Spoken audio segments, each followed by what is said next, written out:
Article 92 के हवाले से कुछ मिसकंसेप्शंस चल रही हैं, उनको ज़रा क्लियर करते हैं। सबसे पहले तो लीगल एंट्री के हवाले से कि अगर तो आपके पास शेंजन वीज़ा था और आप लीगल एंट्री के टाइम पे ही एंटर हुए थे, तो फिर तो आप एलिजिबल हैं, नंबर 1। सेकेंडली, आपके पास ऐसा कोर्स होना चाहिए जिसकी ड्यूरेशन 1 साल हो।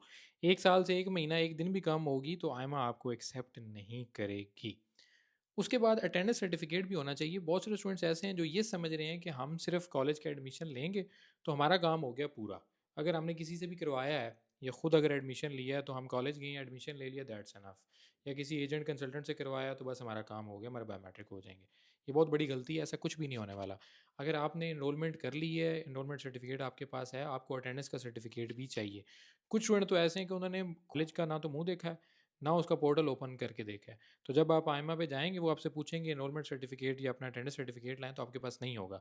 कॉलेज के पास जाएँगे तो कॉलेज ये कह रहा है कि आपने कभी पोर्टल ही नहीं खोला, तो हम आपको अटेंडेंस का सर्टिफिकेट कैसे दें? कोर्स तो आपने अटेंड ही नहीं किया।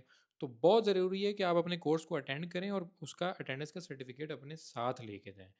फिर जो सबसे इम्पोर्टेंट, जिसके बारे में आजकल बहुत सारे लोगों को फालते भी आ रहे हैं, स्पेशली स्टूडेंट आर्टिकल वालों को, वो है मीन्स ऑफ सब्सिस्टेंस, कि आप यहाँ पे रहते किस तरह से हैं, अपने आप को फाइनेंस कैसे करते हैं। ये अब उसकी मुख्तलिफ डेफिनेशंस हैं। वो बैंक स्टेटमेंट से भी आप प्रूव कर सकते हैं, आप अपनी एक्टिविटी से भी कर सकते हैं, और कोई पार्ट टाइम का अगर आपके पास कॉन्ट्रैक्ट है तो उससे भी आप प्रूव कर सकते हैं।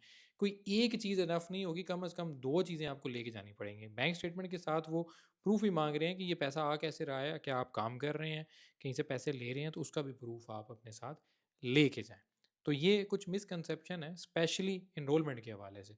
सिर्फ एडमिशन काफ़ी नहीं है, आपको कोर्स किसी हद तक पढ़ना भी है, कंप्लीट भी करना है, और अटेंडेंस सर्टिफिकेट भी अपने साथ लेके जाना है। उसके अलावा लोगों को ये एक मसला चल रहा है कि जी ये रिन्यू कैसे होगा?